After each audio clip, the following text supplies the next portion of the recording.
Dubai is known to be one of the urban miracles of the modern world. A futuristic city rising in the middle of a desert is something our ancestors 100 years ago could only imagine in a sci-fi film. It's hard to imagine that this fascinating location used to be just a tiny fishing village. It seems almost illogical that a small town in a very inconvenient climate zone could become one of the world's biggest business and financial hubs. How did this happen? To answer this question, let's have a look at the history of Dubai. Located at the Persian Gulf, right in the middle of the Eurasian continent, Dubai was destined to be a crossing point between East and West. At the same time, the climate here is almost inhumane. The temperature in summer reaches 50 degrees Celsius, and that is the reason why for centuries the urban development here was quite slow. The Persian Gulf, however, was still an important area for the British Empire. Being a strategic route connecting London to Bombay, the Royal Fleet needed to secure this area from pirates. In the 19th century, the British East India Company signed an agreement with local sheiks, particularly with the Al Maktoum family, the ruling dynasty of Abu Dhabi and Dubai, to secure peace in the area.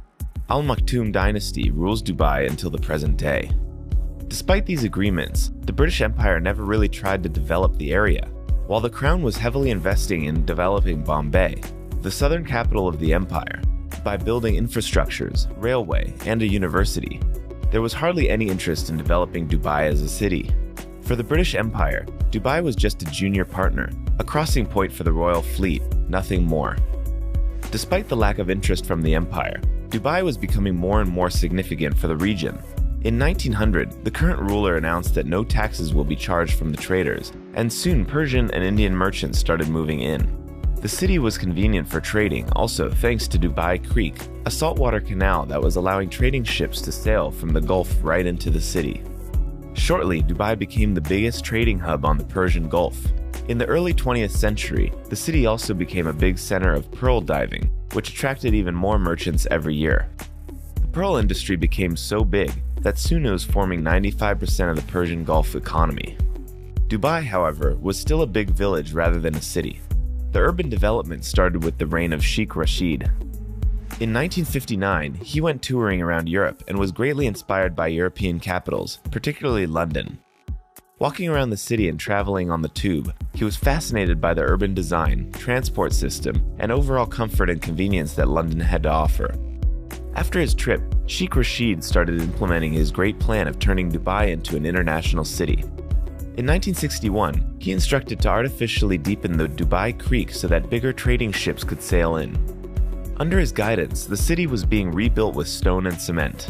Having a dream of a great city in his mind, Sheikh Rashid started building an international airport, although his investors thought he is being too romantic, and these urban projects are simply unnecessary, and it was becoming challenging to fund all these ambitious projects.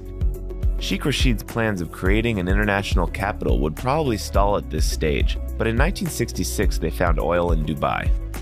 Despite the common belief that Dubai became the city that it is today mainly thanks to oil, the oil reserves found in 1966 were quite modest by Middle Eastern standards. For a reference, neighboring Abu Dhabi had 10 times more oil than Dubai. However, the limited resource was a blessing for the city. Instead of considering oil as a limitless source of wealth, Sheikh Rashid started investing the generated profit in urban development. His vision was to build a city that wouldn't depend on oil money. He was inviting the most talented architects, engineers, and entrepreneurs to Dubai. Since Sheikh Rashid's biggest inspiration was London, he hired a team of British experts who were consulting him on further steps. One of Sheikh Rashid's main goals was to make Dubai attractive for all nationalities. Despite being a Muslim city, he made sure people of other religions and beliefs could feel comfortable living there. Like most of the other newly developing cities, Dubai needed a grand project that could attract international attention, so Sheikh Rashid instructed to build a skyscraper. In 1979, the 39-story building named Dubai World Trade Center was officially opened for business. Being an unprecedented urban project for Dubai, it was insignificant for the world, where 100-story buildings already existed. In fact, international media was ridiculing the city's grand investments, but Sheikh Rashid was convinced that Dubai will soon be taken seriously by the international community. Unfortunately, he never saw the city reach its full glory, tragically dying in 1981 at a relatively young age, but he managed to lay the foundation of a city that he had envisioned. After Sheikh Rashid died in 1981, His work was continued by one of his sons, 31-year-old Mohammed. Just like his father, he was obsessed with the idea of turning Dubai into a modern, international city. His main inspiration was Daniel Burnham, an American architect and urban designer that is known for planning and designing modern Chicago in the early 20th century.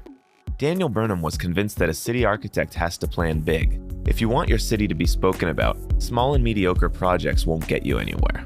Sheikh Mohammed adopted this approach and decided to make Dubai a city of the biggest and the tallest. In 2000, he introduced Emirates Towers, which were higher than any building in Europe at the time. But that wasn't big enough for Dubai. Sheikh Mohammed wanted to build the tallest building in the world. In 2010, they completed the construction of Burj Khalifa, the highest skyscraper in the world. Being a very hands-on manager himself, Sheikh Mohammed was spending most of his time on construction sites. He was circling the city in his white Mercedes, which registration plate said Dubai 1. This plate was reflecting his overall philosophy and life mission.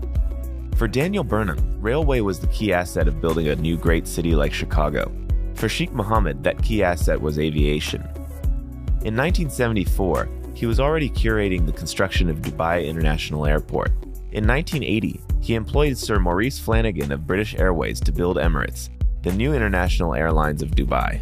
Soon Emirates was flying to most of the biggest international airports, becoming a gateway to Dubai for thousands of tourists, entrepreneurs, and investors who were curious to visit the new marvel of the Middle East. In 2002, Sheikh Mohammed allowed foreigners to own land in Dubai, which quickly turned the city into one of the biggest real estate markets. Billionaires around the world jumped on this new opportunity of owning property in a city free of taxes and restrictions. Dubai became a gigantic construction site. Every architect firm, big or small, was rushing to Dubai, bringing as many architects and engineers as they physically could. It was a construction gold rush in the middle of a desert. The biggest architects from around the world brought their most ambitious projects to Dubai. Sheikh Mohammed had another ambitious project in mind. He wanted to turn Dubai into a world financial center, competing with major financial capitals like New York and London. Soon, Dubai International Financial Center was created. It's a special economic zone covering 110 hectares with its laws and regulations. It was basically a separate state within a city, like the Vatican in Rome. The hub shortly became home to the giants of the international banking system, including Citibank, HSBC, and Standard Chartered. Dubai was growing rapidly. Soon, 95% of the population were foreigners from around the world. This, of course, had a great impact on the local culture. A new, truly international city was born, which was a unique phenomenon in the world. Many capitals around the world claim to be international and multinational cities, but the reality is that there is always a dominating local culture or culture of the majority.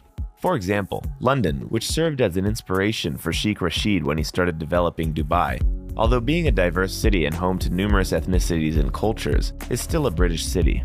Dubai, however, became a cultural no man's land of a sort. Everyone here is a guest, so everyone can feel at home. Local citizens are only 3 to 5% of the population. This aspect of the city earned a lot of criticism as well.